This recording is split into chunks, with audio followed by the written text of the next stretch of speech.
The internet had barely caught its breath when Tom Bower, the man the tabloids call Britain's most feared biographer, returned with another explosive media moment. And this time, he didn't just drop a bomb, he detonated an entire minefield under two of the most controversial names in the royal orbit, Meghan Markle and Prince Andrew. It began, as these things often do, with a single, unassuming teaser. A clipped, 30-second interview preview dropped online with no context and no title.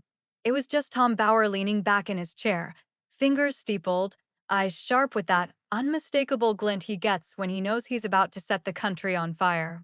And then he said the line that ricocheted across the internet like a lightning bolt. People would be shocked to learn how closely intertwined certain royal figures truly were and who benefited. That was it. No names, no details, just enough to send every newsroom into panic mode and every royal watcher spiraling into investigative overdrive. The story of how this one sentence sparked a global frenzy, terrified the palace, and linked two royal outcasts in a way no one saw coming is one you won't want to miss. Before we dive deep into the theories, the panic in Montecito, and the palace's silent scramble, it would mean the world to us here at the Ruby Report if you would hit that subscribe button and turn on notifications. You won't want to miss a single detail of this unfolding drama. Within minutes, the speculation machine roared to life. Hashtags started trending before the TV clip even ended. And in the center of it all, two names were being hurled around like burning coals: Meghan Markle and Prince Andrew. Two figures who, on the surface, couldn't be farther apart. And yet, in the online frenzy, their names were suddenly being pulled together like magnets in a storm. What did Bower mean? What connection was he hinting at? Theories exploded everywhere. Some insisted he was about to unveil a hidden rivalry. Others claimed it had to do with royal finances or long-buried palace politics. But the most viral theory, the one that truly poured gasoline on the fire, was the idea that Bower was about to expose a chapter of behind-the-scenes royal chaos involving both Meghan and Andrew, one the palace had allegedly buried under a mountain of silence. As the world screamed for answers, Tom Bower gave none, which only made the hype grow. By sunrise, the story had swallowed TikTok, X, and every royal gossip forum in existence. But inside royal circles, it wasn't funny. The palace, according to sources, snapped into quiet damage control. Staffers reported tense meetings and hushed conversations. Anytime Bower speaks, people listen, one royal aide allegedly whispered. And the palace prepares for impact. What no one expected, however, was how quickly the story would turn volcanic. Just 2 hours after the first clip went viral, Bower made another move. This time, he dropped an extended excerpt from his upcoming project. Again, no names, but this time there was a sentence that made every royal reporter freeze mid-tweet. It is astonishing how events thought to be disconnected were, in truth, shaped by the same hand. Now the internet wasn't just on fire, it was melting. Who is the same hand? What events was he referring to? And why did the timing feel so perfect, landing just as Meghan battled PR turbulence and Prince Andrew faced renewed media scrutiny? Meghan's critics thought the wording was clearly aimed at her. Andrew's critics thought it had to be about him.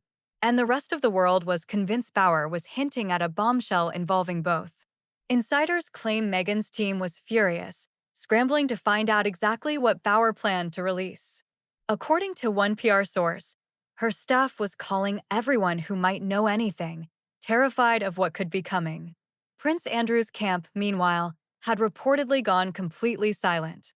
And silence in the royal world, that's when you know the walls are shaking. As the speculation escalated, media outlets began digging into archives, cross-referencing timelines, and dragging up every scrap of royal history that could possibly link the two embattled figures. And then, the first leak happened. A whistleblower from inside a production studio claimed that Bower's new material would shock both American and British audiences and explain connections no one even realized existed. The leak spread like wildfire. Suddenly, every outlet had a headline, and every YouTuber had a breakdown video. In Montecito, sources say Meghan was pacing, phones ringing nonstop, lawyers on standby.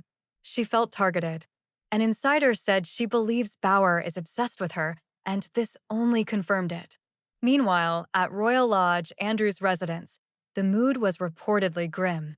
Staffers whispered that he'd been warned the story could reopen wounds the family hoped were closed forever. But nothing prepared them for what happened next. Tom Bower finally broke his silence in a new interview snippet. He looked directly at the camera, leaned forward, and delivered the line that would send shockwaves through the entire royal sphere. "This is the chapter the palace hoped I would never write." The world gasped. At that moment, the question was no longer if Meghan and Prince Andrew were about to face a storm. It was how big the storm would be, how long it would last, and which of them would be hit hardest. Because whatever Bower had uncovered, it had both camps bracing for impact. The palace knew one thing for certain: Tom Bower never teases lightly. When he speaks, something big is coming. The reaction was instant. Within minutes, the internet erupted.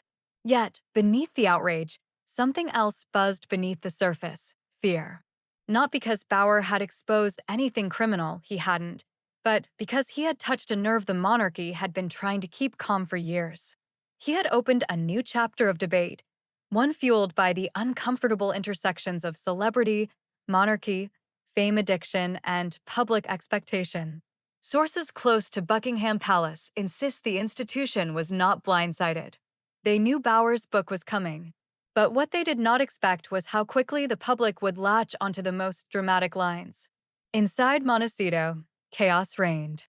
Insiders whisper that Meghan was stunned, demanding to know how Bower had gotten hold of certain anecdotes she believed were buried.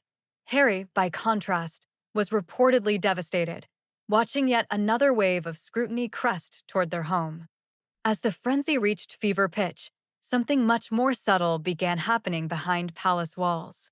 A quiet, strategic tightening of the ropes. Meetings were held. Communications teams reviewed scripts. While Bower's revelations were technically commentary, the public reaction was a beast of its own. Speculation turned into a wildfire. Meanwhile, Bower himself seemed entirely unfazed. In a follow-up appearance, he doubled down, not with new claims, but with the same icy composure he had always been known for. "My work speaks for itself," he said calmly. "If certain people don't like the reflection they see, that's not my problem." The line was replayed thousands of times on TikTok within the hour. Then, something unexpected happened. A source inside Montecito claimed that Meghan had begun drafting a personal response. Not a legal threat, but a carefully curated message aimed at reclaiming the narrative. She wanted to frame Bower's commentary as obsession and bias. She wants to flip it, the insider said. Turn the scrutiny back on him.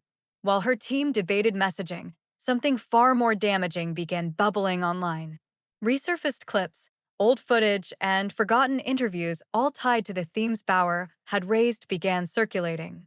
Suddenly, everything Meghan and Andrew had ever said in public was being reevaluated through a new lens. Interpretation became theory. Theory became viral truth. Through it all, Bower remained unbothered. One editor who spoke to him described him as calm, sipping tea, refusing to modify a single word. "He knows this storm," the editor said. "He writes for the public record, not for royal approval. The institution has no power over him." Perhaps that was what frightened Meghan and Andrew most. Because unlike the tabloids or social media discourse, Bower's work lives in the cultural bloodstream. And now that his commentary had caught fire, it was clear the story was only just beginning.